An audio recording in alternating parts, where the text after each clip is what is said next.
আমার কেউ নাই, আল্লাহ আছে। বউ এসে বলবে তোমার সামনে মেয়ের বিয়ে কেমনে কি করবা, কার থেকে কি করবা, আপনি বলবেন যার দেখার উনি দেখে, আল্লাহ আছে, আল্লাহ যেমনে করায় তেমনে, আমার টেনশন নাই, আমার কাজ চেষ্টা করা আমি করব বাপ হিসেবে, বাকিটা আমার আল্লাহ করবে। তাওয়াক্কুল। যখন আপনি আমি এই কথাটা বলি রবের নামের উপরে, তখন রবের নিজের উপর দায়িত্ব টেনে নেই। আমার বান্দা আমার নাম নিছে, আমার বান্দা এই মুসিবতে আমার নাম নিছে, তা আমি আল্লাহ তো ইন্নাল্লাহ আলা কুল্লি শাইইন কাদির, কোন বললে ফায়াকুন হয়ে যায়, দিনকে রাত বললে রাত হয়ে যায়, রাতকে দিন বললে দিন হয়ে যায়। আমার বান্দা বলেছে আমার নাম, আমি তাকে ছোট হতে দিব না। ওয়া মান ইয়াত্তাকিল্লাহ ইয়াজআল লাহু মাখরাজান ওয়া ইয়ারযুকুহু মিন হাইসু লা ইয়াহতাসিব। কোরআন ডাক দিয়ে বলে সুবহানাল্লাহ। তাওয়াক্কুলটা উপরে থাকবে, মুখে ইস্তেগফার থাকবে, তাহলে বন্ধ রাস্তা কি হয়ে যাবে। এবার আরেকটা বলেছে কি, শুকরিয়া মানে আলহামদুলিল্লাহ। আলহামদুলিল্লাহ বলতে থাকবেন, 10 টাকা খরচ হবে, 20 টাকা আসতে থাকবে। 1 কেজি মানুষকে খাওয়াবেন, 3 কেজি আসতে থাকবে। একটু জোরে জোরে বলেন না সুবহানাল্লাহ। তাহলে আলহামদুলিল্লাহ কয়েকটা কাজ করবে। আলহামদুলিল্লাহ প্রথম কাজ করবে, আপনার ব্রেন থেকে টেনশন দূর করে দিবে। আলহামদুলিল্লাহ আপনার মনের মধ্যে প্রশান্তি এনে দিবে। আলহামদুলিল্লাহ আপনাকে দুশ্চিন্তা থেকে বাঁচাই দিবে। আলহামদুলিল্লাহ আল্লাহর প্রতি আপনার দিলের ভালোবাসা বাড়াই দিবে। আলহামদুলিল্লাহ আল্লাহর প্রতি আপনার আরো আত্মবিশ্বাস বাড়াই দিবে। আলহামদুলিল্লাহ শুকরিয়া, আল্লাহর প্রশংসা, আপনার উপর আল্লাহর করা নিয়ামত আরো বাড়াই দিবে। বলেন সুবহানাল্লাহ। লাভ কি একটা না অনেকটা? জোরে বলেন, লাভ কি একটা না অনেকটা? তাহলে আলহামদুলিল্লাহর ভিতর লাভ আছে না নাই?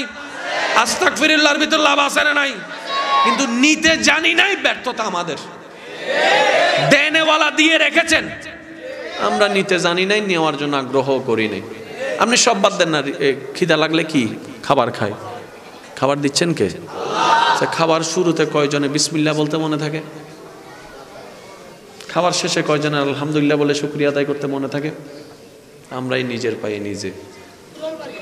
এত মাশাআল্লাহ বলে ফেলছে, একটু জোরে বলেন, আমরাই নিজের পায়ে নিজে। নিজের পায়ে যদি নিজে কুড়াল মারে কোনো ছাত্র, শিক্ষকের আর কি করার বলেন?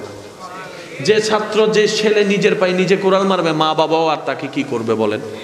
তো সেজন্য নিজের জ্ঞান, নিজেকে সজাগ করে চলতে হবে, নিজের ভালো নিজেকেই বুঝতে হবে। কথা বলেন ঠিক কি না? আল্লাহ আমাদের নিয়ামত অর্জন করার তৌফিক দান করুন। তাহলে শুকরিয়া হয়ে গেল, আলহামদুলিল্লাহ হয়ে গেল, ইস্তেগফার হয়ে গেল, তাওয়াক্কুল হয়ে গেল। কয়টা? এটা হচ্ছে বান্দার সাথে আল্লাহর লেনদেন। কয়টা জিনিস? তো উম্মত হিসেবে নবীর সাথে একটা লেনদেন আছে না নাই? ওইটাও তো হক আদায় করতে হবে। সেজন্য দরুদে মুস্তাফা। এবার 4টা জিনিসকে জীবনের সঙ্গী বানানোর চেষ্টা করেন, আমিও চেষ্টা করব, আপনিও চেষ্টা করেন।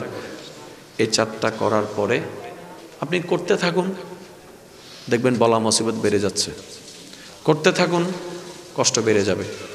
করতে থাকুন, অর্থনৈতিক ঝামেলা বেড়ে যাবে। করতে থাকুন, বন্ধু দুশ্মন হয়ে যাবে।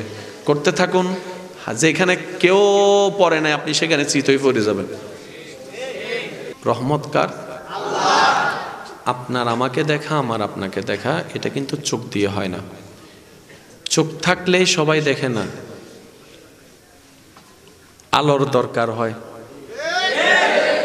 কারণ অনেকে দেখে না, কিন্তু চোখ আছে তাদের। আছে না? আছে না? তো দেখে না কেন? বলে যে চোখের আলোটা নাই। তাহলে চোখ আছে, দেখে না, আলোটা নেই। ওই আলোটাও রবের রহমত, চোখটাও রবের রহমত, দেখাও রবের রহমত। দেখার পরে যে আপনি চিনলেন এটা আমার বাবা, এটা আমার মা, এটা আমার ভাই, এই যে একটা ডিভাইন করেছেন, আলাদা করেছেন, এই বুঝতে পারা, এটাও রবের রহমত। তাহলে এইবার টোটাল কথাটাকে যদি এক জায়গায় আনি, আমাদের ডেইলি কয় ঘন্টা? 24 ঘন্টা। ডেইলি আমাদের কয় ঘন্টা, মানে সারাদিনে, দিনে রাতে মিলে? একটু বলেন তো, একদিনে কয় ঘন্টা? কয় দিনে? 1 সপ্তাহ। 7 দিনে 1 সপ্তাহ, 30 31 1 মাস, 12 মাসে 1 বছর, 12 মাসে 12 বছরে 1 যুগ। যত কিছুই হয় শুরু হয় সেকেন্ড থেকে।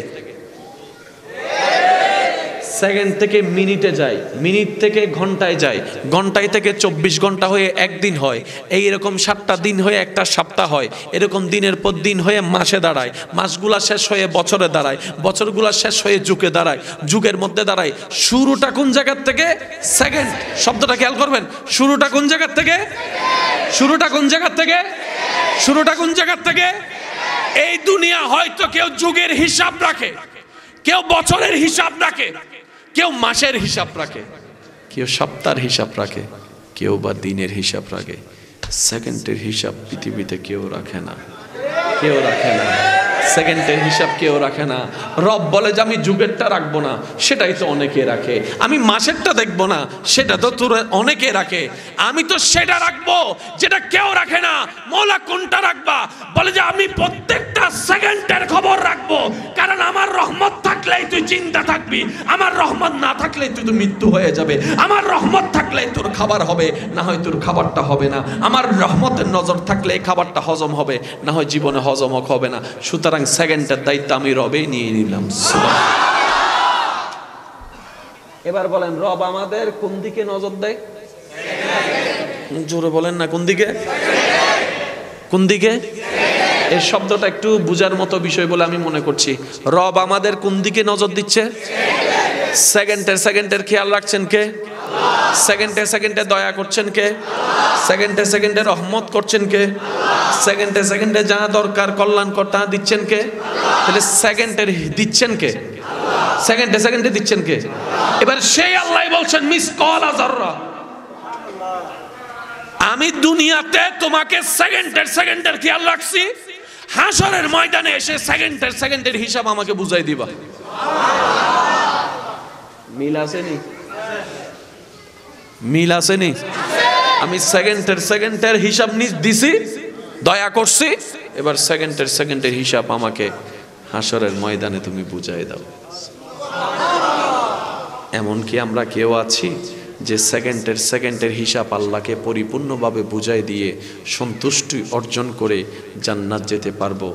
আমি তো নাই, আপনারটা আপনি বলেন। আমরা কেউ। সেজন্য জান্নাতে যাওয়ার জন্য আল্লাহর উপর ভরসা, আল্লাহর দয়া, এটাই বেশি দরকার।